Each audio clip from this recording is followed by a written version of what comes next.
আজ যে খাজাগুলো আমি তৈরি করেছি 1000 লেয়ারযুক্ত মিনি খাজা, একবার অন্তত বাড়িতে আপনারা ট্রাই করে দেখবেন। এত সুন্দর খাজা সত্যি কথা আমি নিজেও এর আগে কখনো তৈরি করিনি। সম্পূর্ণ ভিডিওটি দেখুন, আপনাদের প্রত্যেকের ভালো লাগবে। আর এরকম খাজা তৈরি করা কিন্তু খুব সহজ, একবার দেখে নিলেই আপনারা তৈরি করতে পারবেন। আর দেখতে তো সুন্দর হয়েছে, খাওয়ার কথা কি বলবো সেটা আপনারা বানানোর পরেই বুঝতে পারবেন কতটা সুন্দর হয় খেতে। চলুন তাহলে একবার দেখে নিন আমি কি করে তৈরি করলাম এই খাজা।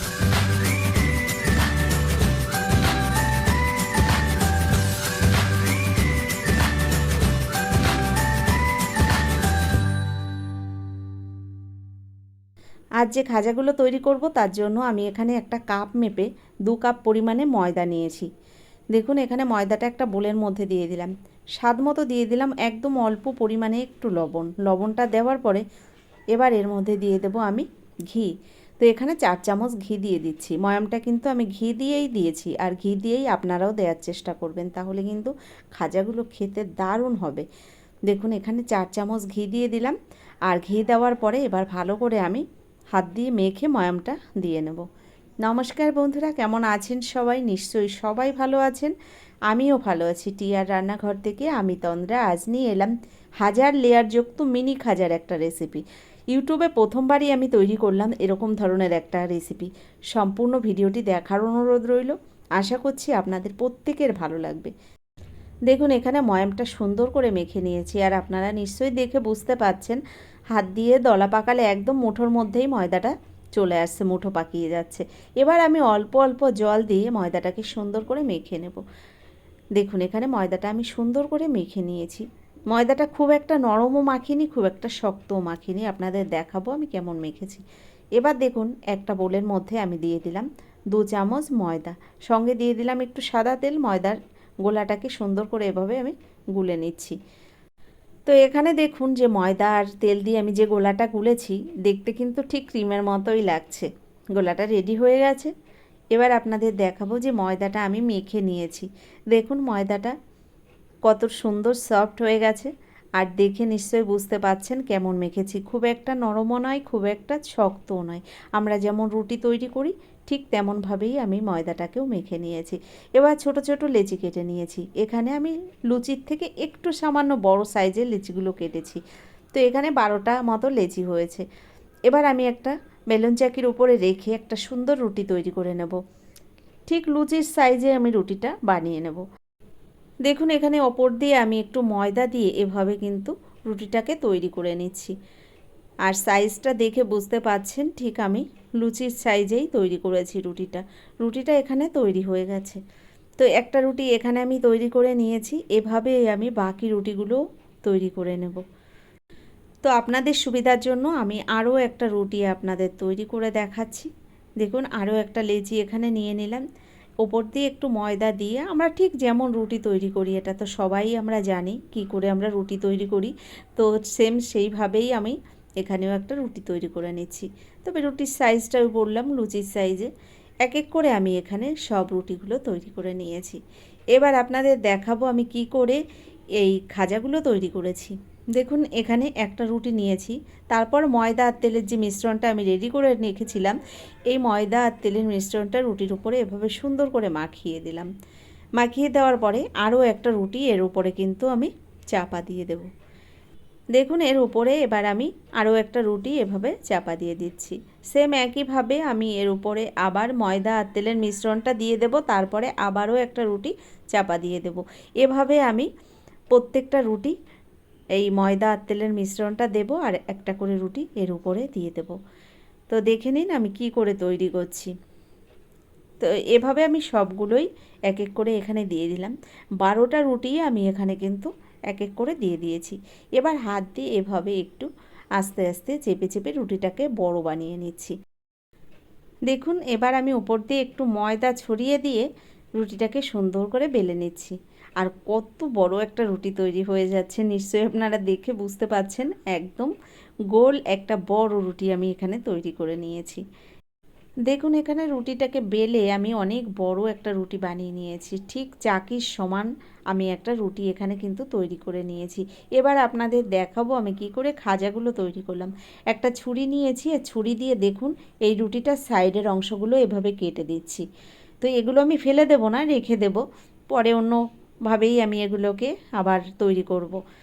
তো সাইডের অংশগুলো এভাবে কেটে চৌকো করে নিলাম আমি, চারকোনা একটা রুটি আমি বানিয়ে নিলাম। তারপর ছুরি দিয়ে ঠিক এভাবে একই সাইজে আমি কিন্তু এই রুটিটাকে কেটে নিচ্ছি। দেখুন দেখুন এখানে আমি ছুরি দিয়ে একই সাইজে কিন্তু এই রুটিটাকে কেটে নিচ্ছি, দেখে আপনারা বুঝতে পাচ্ছেন। তো একইভাবে সব রুটিগুলোকে আমি এভাবে কেটে নেব, তারপর আপনাদের দেখাবো। দেখুন কত সুন্দর দেখতে লাগছে না?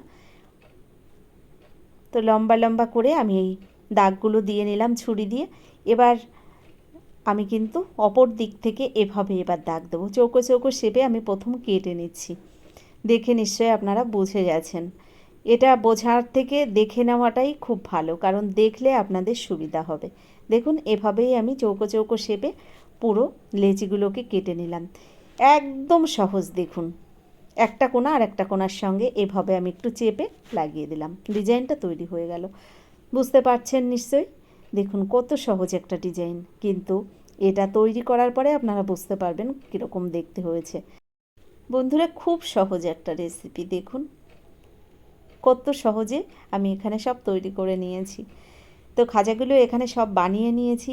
এবার আমি একটা চিনির শিরা রেডি করে নেব। তার জন্য গ্যাসের উপর একটা কড়াই গরম বসিয়ে দিয়েছি। ওই কড়াইয়ের মধ্যে দিয়ে দিলাম একটা বাটি মেপে 1 বাটি চিনি, আর ঠিক ওই বাটি মেপে দিয়ে দিলাম 2 বাটি জল। এবার গ্যাসের ফ্লেমটাকে হাই ফ্লেমে রেখে চিনিটাকে ভালো করে নেড়েচেড়ে জলের সঙ্গে মিশিয়ে দিচ্ছি। এবার এর মধ্যে দিয়ে দেব আমি 2টো এলাচ ফাটিয়ে। দেখুন এখানে 2টো এলাচ আমি ফাটিয়ে দিয়ে দিলাম চিনির শিরার মধ্যে। ভালো করে এভাবে একটু চিনিটাকে গলিয়ে নিতে হবে, আর শিরাটা আস্তে আস্তে তৈরি হয়ে যাবে। এখানে দেখুন এবার গ্যাসের ফ্লেমটাকে বাড়িয়ে দেওয়ার পরে চিনিটা মেল্ট হয়ে গেছে, আর আস্তে আস্তে চিনির শিরাটা কিন্তু ফুটতে শুরু করেছে। এবার আমি দিয়ে দেবো এর মধ্যে একদম অল্প পরিমাণে একটু ফুড কালার। এটা কিন্তু অপশানাল, আপনারা দিতেও পারেন, পছন্দ না হলে দেওয়ার কোনো দরকার নেই। এই কালারটায় কোনো রকম ক্ষতি করবে না, জাস্ট আমি একটু কালারের জন্যই ব্যবহার করেছি। দেখুন এখানে ভালো করে ফুড কালারটা দেওয়ার পরে আমি মিশিয়ে দিলাম চিনির শিরার সঙ্গে। দেখুন এভাবে কিছুক্ষণ ফুটিয়ে নেওয়ার পরে একটা চিটচিটে ব্যাপার যখন চলে আসবে তখন গ্যাসটাকে বন্ধ করে দিতে হবে।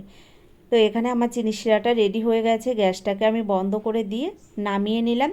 আর এবার আমি যে খাজাগুলো বানিয়ে রেখেছি এই খাজাগুলো ভেজে নেব। তার জন্য আমি কড়াইয়ের মধ্যে তেল গরমটা বসিয়ে দিয়েছি। বন্ধুরা এখানে মাথায় রাখতে হবে কিন্তু একদম লো ফ্লেমে এই খাজাগুলোকে ভাজতে হবে। তো তেলটা হালকা একটু গরম হলে আমি তেলের মধ্যে এক এক করে এই খাজাগুলো দিয়ে দিলাম।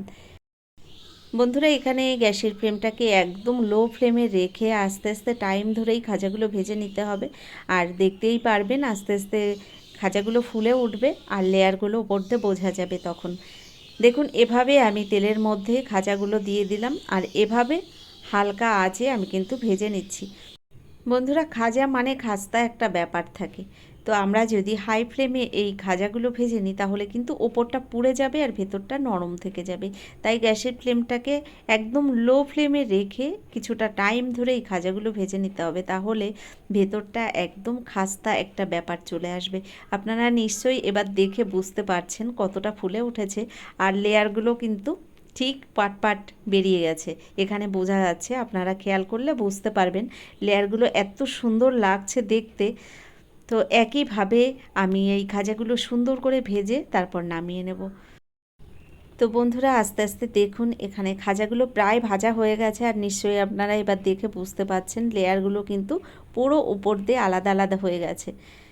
তো খাজাগুলো আর খুব একটা টাইম লাগবে না, ভাজা প্রায় হয়ে গেছে। এবার আমি খাজাগুলোকে নামিয়ে নেব। তো এভাবে একটু নেড়ে চেড়ে এবার আমি খাজাগুলোকে নামিয়ে নিচ্ছি। এর থেকে বেশি লাল করে ভাজার কোনো দরকার নেই। এবার দেখে নিশ্চয়ই আপনারা বুঝতে পারছেন। সত্যি কথা বলতে বন্ধুরা এই খাজাটা এত অপূর্ব টেস্ট হয়েছিল খেতে, যেহেতু ছোট্ট ছোট্ট সাইজে খাজাগুলো বানিয়েছিলাম, ভেতরটা পর্যন্ত একদম খাস্তা ছিল। এখানে খাজাগুলো আমি সব ভেজে নামিয়ে নিয়েছি, আর এদিকে আমি গ্যাসের উপরে যে শিরাটা রেডি করে নিয়েছিলাম ওই কড়াইটাকে আবার একটু গরম বসিয়ে দিয়েছি। একটু হালকা গরম করে নিয়ে এর মধ্যে আমি এই খাজাগুলোকে ডুবিয়ে আবার তুলে নেব। খুব একটা বেশি সময় রাখবো না। দেখুন এখানে শিরাটা কিন্তু আবার গরম হয়ে গেছে। এবার আমি এই গরম শিরার মধ্যে খাজাগুলো ঢেলে দিলাম। ঢেলে দেওয়ার পরে একটু নেড়ে চেড়ে আমি নামিয়ে নেব। দেখলেন তো কত সহজে একটা রেসিপি। আপনারা কিন্তু মন চাইলে যে কোনো সময় এভাবে বাড়িতে বানিয়ে নিতে পারেন। তো বন্ধুরা, কেমন লাগলো আজকে এই খাজার রেসিপিটি অবশ্যই আমাকে সেটা লিখে জানাবেন। যদি আমার এই ভিডিওটি ভালো লেগে থাকে, এখনও একটা লাইক দিতে ভুলে গেছেন, অনুরোধ করব একটা লাইক দিয়ে, যারা এখনও আমার চ্যানেলটিকে সাবস্ক্রাইব করেননি অবশ্যই আমার চ্যানেলটিকে সাবস্ক্রাইব করে আমার ভিডিওর পাশে থাকা বেল আইকনটি ক্লিক করে নোটিফিকেশানটা অল করে দেবেন। তো বন্ধুরা, আজকের মতো এই পর্যন্তই। পরবর্তী ভিডিও নিয়ে আবার চলে আসব। ততক্ষণের জন্য সকলে ভালো থাকবেন, সুস্থ থাকবেন, টিআর রান্নাঘরের সঙ্গে থাকবেন।